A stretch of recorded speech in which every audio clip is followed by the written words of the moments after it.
Senadora Simone Tebet.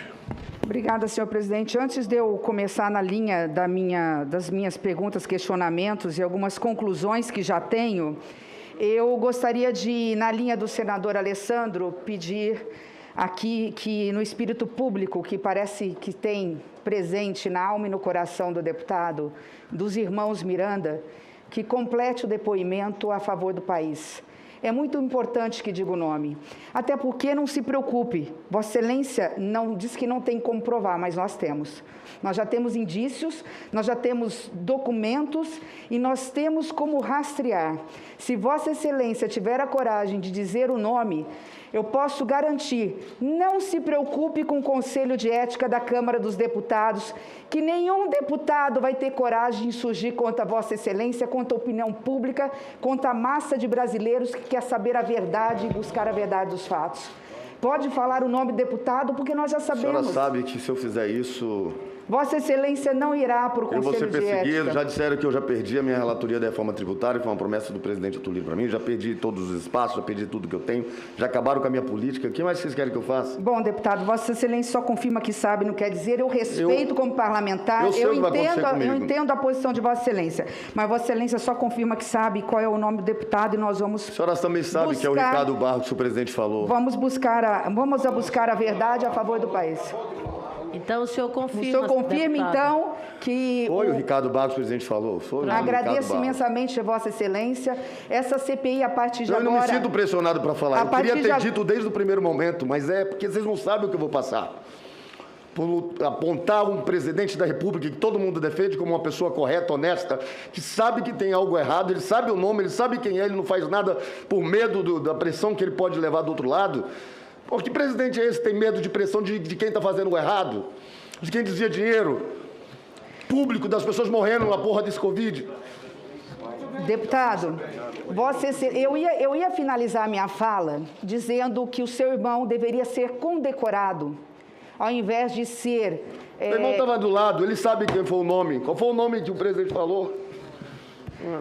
Eu ia finalizar, senhor presidente, a minha fala dizendo que o irmão do deputado deveria ser condecorado pelo governo, ao invés de ser processado administrativamente, porque ele está impediu o governo de cometer um crime, um pecado mortal, de assinar um dos contratos bilionários mais fraudulentos da história da República. Foi isso o que o senhor Luiz Ricardo Miranda acabou de fazer a favor do governo e a favor do país. Infelizmente, Vossa Senhoria, ao invés de ser condecorado e parabenizado, está sendo processado ou vai ser investigado por um governo que tinha uma promessa de campanha. O presidente Bolsonaro, senhor presidente, se puder retomar apenas os 2 minutos da minha fala, porque eu estava fazendo uma pergunta para o deputado, o presidente Bolsonaro ganhou quase que no primeiro turno com quase 50% dos votos. E qual foi a bandeira de campanha do presidente da República? Foi a bandeira da ética. Nós estávamos acabando de sair de números superlativos de denúncias de combate de mensalão, de petrolão, e baseado nisso, surfando nessa onda, o presidente da República, Jair Bolsonaro, ganhou com uma maciça apoio da população brasileira, dizendo que o seu governo seria diferente, que seria um governo a favor do combate à corrupção e que o seu governo teriam pessoas, gestores, experientes, compromissados com a coisa pública.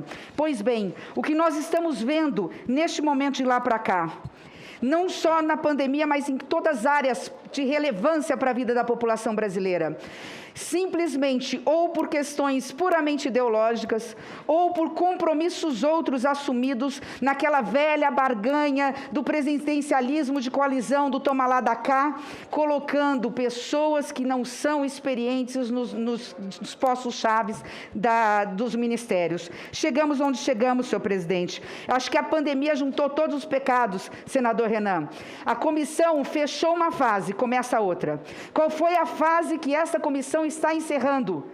não encerrou, mas está encerrando. Está comprovado no primeiro momento, através do conceito de imunidade de rebanho por contaminação e não por vacinação, um governo paralelo tentou imputar na população brasileira uma sensação falsa de segurança. Podem ir para a rua, tomem remédio ineficaz, não precisem usar máscara, não precisem usar álcool em gel, não precisem fazer distanciamento social, porque preocupados apenas com a economia, e eu também estou, vamos ver se todo mundo se contamina rapidamente. Isso já está provado, mais do que comprovado, nessa CPI. Só que, além disso, além desse pecado que é gravíssimo, porque nós estamos falando através de dados que foram dados ontem por Dr. Pedro. O Dr. Pedro disse, abre aspas, 4 de 5 mortes pelo coronavírus não teriam ocorrido se estivéssemos fazendo o dever de casa da média mundial.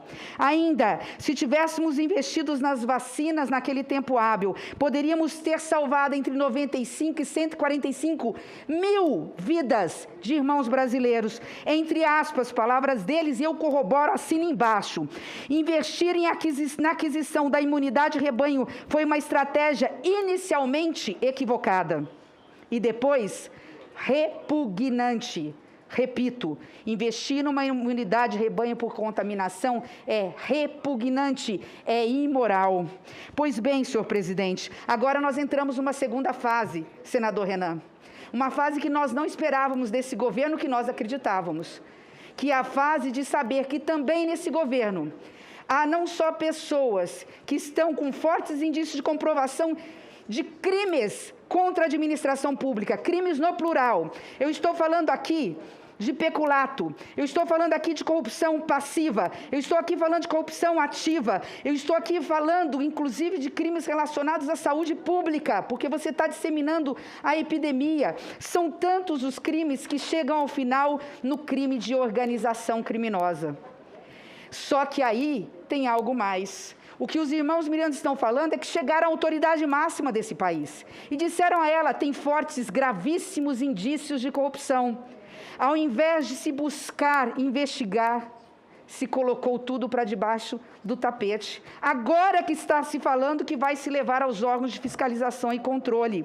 O que é isso? Se não crime de prevaricação.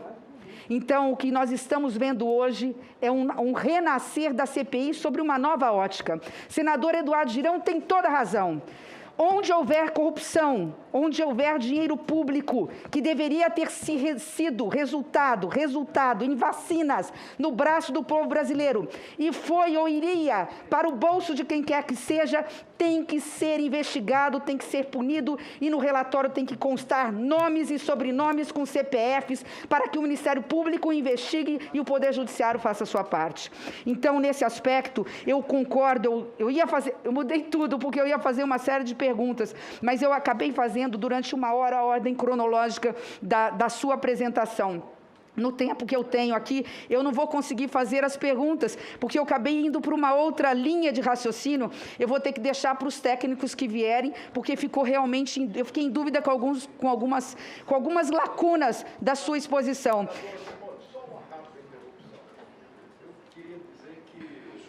Microfone, relator. Eu queria dizer, para pontuar, que Vossa Excelência fez a grande pergunta do dia.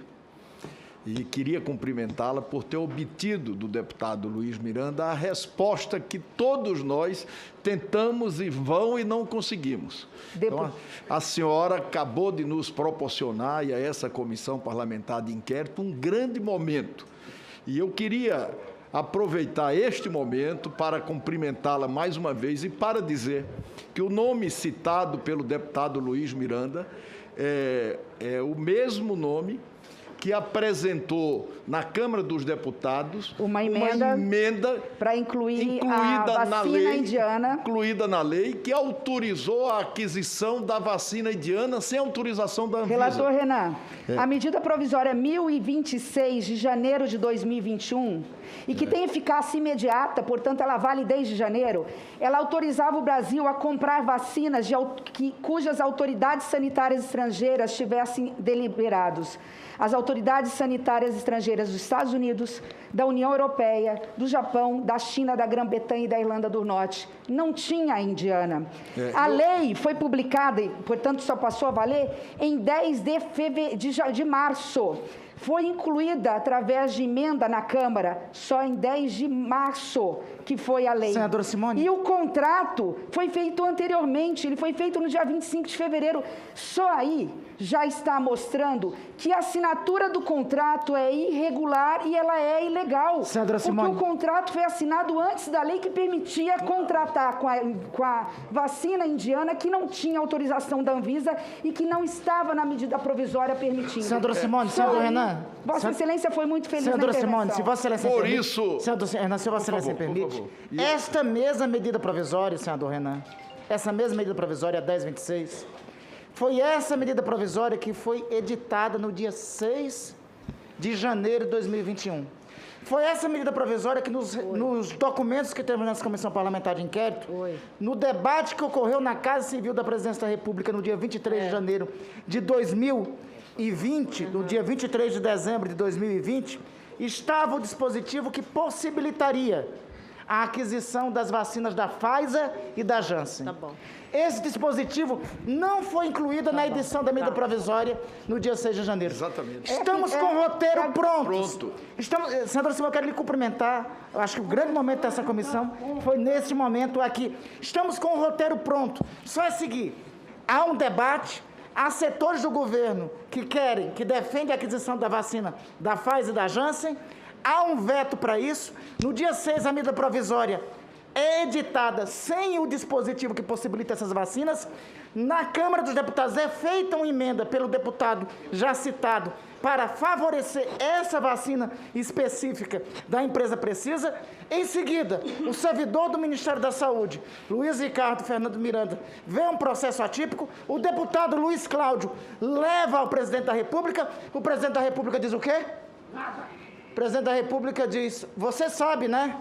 Isso é coisa lá do deputado, daquele deputado, né? Que nós já sabemos o nome, o deputado Ricardo Barros. Senhor presidente, eu tinha dito, eu cheguei a falar em algum momento, que havia uma tentativa, não tem crime tentado. Estamos diante do maior esquema de corrupção da história da República. Essa CPI chegou, neste momento, a isso, com os nomes de todos os personagens e com o roteiro do crime. Para completar, Só a uma cereja do bolo, contribuição. senador Randolph, a cereja do bolo, né? As tratativas da compra da Covaxin aqui, elas podem ter sido, como que eu vou dizer, o ingrediente que faltava nesse grande caldeirão. Perfeito. Porque, além disso, olhem só, a medida provisória é de janeiro, não permite compra de vacina sem a autorização da Anvisa ou dessas agências de autoridades sanitárias.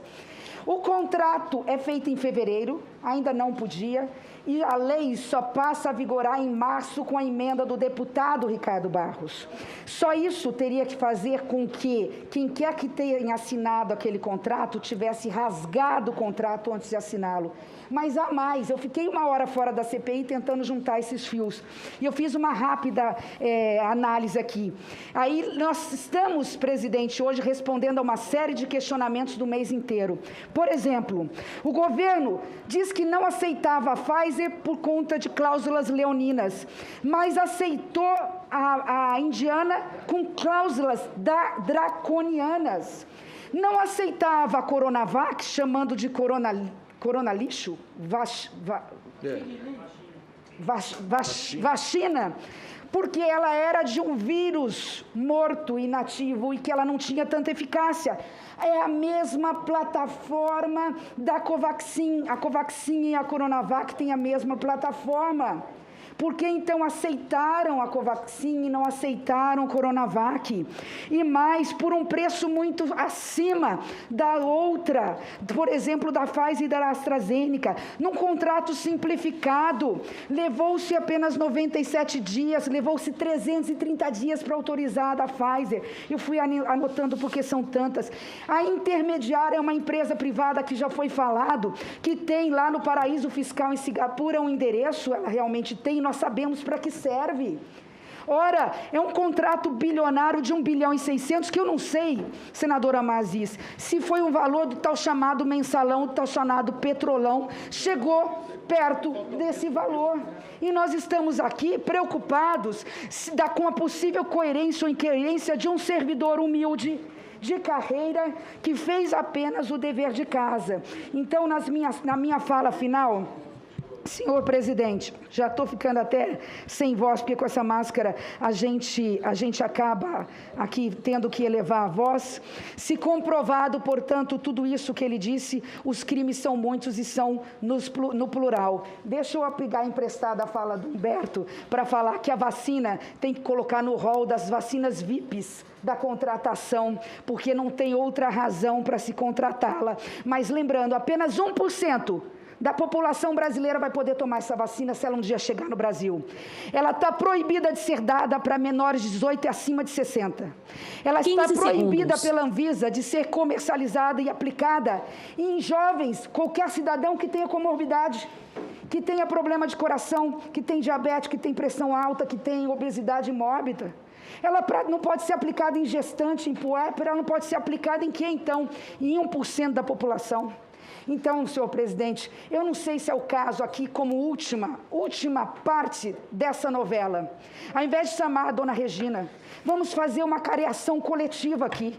Vamos chamar o ministro Pazuello até para ele dizer o que ele disse no dia que ele saiu lá, que tem pichulé que tem que ser distribuído no final do ano, do recurso que foi dado, aprovado por nós, para ser destinado para o combate à pandemia. Nós não furamos teto, abrimos exceção pela lei de responsabilidade fiscal para colocar recurso em outro lugar. Nós, com responsabilidade, deputados e senadores, aprovamos no Congresso Nacional. Estamos lá defendendo os nossos estados nos ministérios, ministro Pazuello, para sim pegar recursos extras até no final do ano para a saúde, mas é para o combate à pandemia do coronavírus. Não há pichulé, seja lá o que isso significa. Ele tem que dar nome também. Temos que chamar o seu Elcio, que foi citado aqui, a senhora Tereza, o presidente da Anvisa. Vamos fazer uma careação com esses 5, nessa ordem aqui que eu fiz, e posso entregar à mesa se quiser, mas a mesa tem consultores muito melhores para isso, mostrando aqui essa novela, quem é quem dentro do processo e quem é responsável pelo quê. Ao final da minha fala, senhor presidente, aqui, essa CPI está de parabéns por todo o trabalho que fez. E aqui ela só demonstra na fala final, né, que comprovados esses fatos, só falta agora colocar o guiso no rabo do gato. Quem fez o quê? Quem agiu de dolo, quem agiu por culpa, quem foi negligente de boa-fé, quem foi negligente aí na má-fé, quem foi com a conduta dolosa de praticar os crimes elencados. E eu aqui termino pedindo, assim, muita atenção ao que eu vou dizer, porque é muito triste. Quando eu tinha 14 anos, eu fui para as ruas lutar pelas diretas já. Aos 18 anos, 16 para 17 anos, eu estava no banco de uma universidade no Rio de Janeiro, e eu fui para a rua pedir fora Collor. Eu acho que eu vou ter que pedir desculpas ao presidente Collor por ter ido às ruas, porque ali estava envolvendo apenas, não que não seja crime, merece ser punido, mas comparado a isso, estava se discutindo ali, né, um Fiat Elba. Eu tenho que pedir talvez desculpas, porque eu fui às ruas.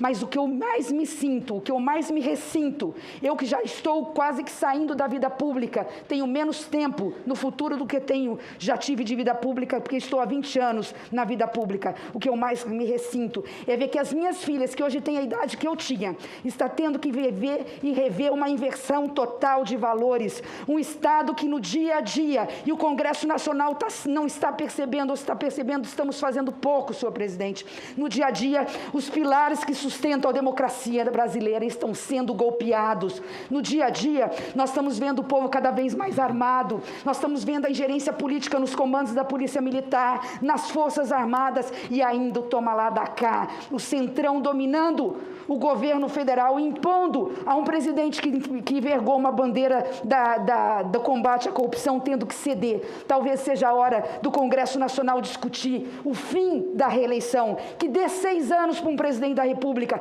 mas não permita mais que os chefes executivos possam pensar em reeleição, ano sim, outro também, e ceder a toda sorte de tentação, visando apenas a reeleição. E eu não estou falando desse, eu estou falando do presidente que passou, da presidente anterior, do outro presidente presidente e do presidente que antecedeu. É sempre assim, e há essa razão total, nós não fazemos outra coisa. E eu falei da inversão de valores porque eu estou começando a ver, pensando nesse servidor que é humilde, que está havendo, de novo, um Estado policialesco, que ao invés de fiscalizar e proteger os cidadãos de bens que denunciam crimes de corrupção, estão sendo agora investigados porque não podem dizer o que pensam, como aconteceu com o doutor Pedro ontem, que aqui teve que se recusar a responder uma pergunta do senador Renan Calheiros, porque estava incomodado e preocupado com as filhas nas redes sociais.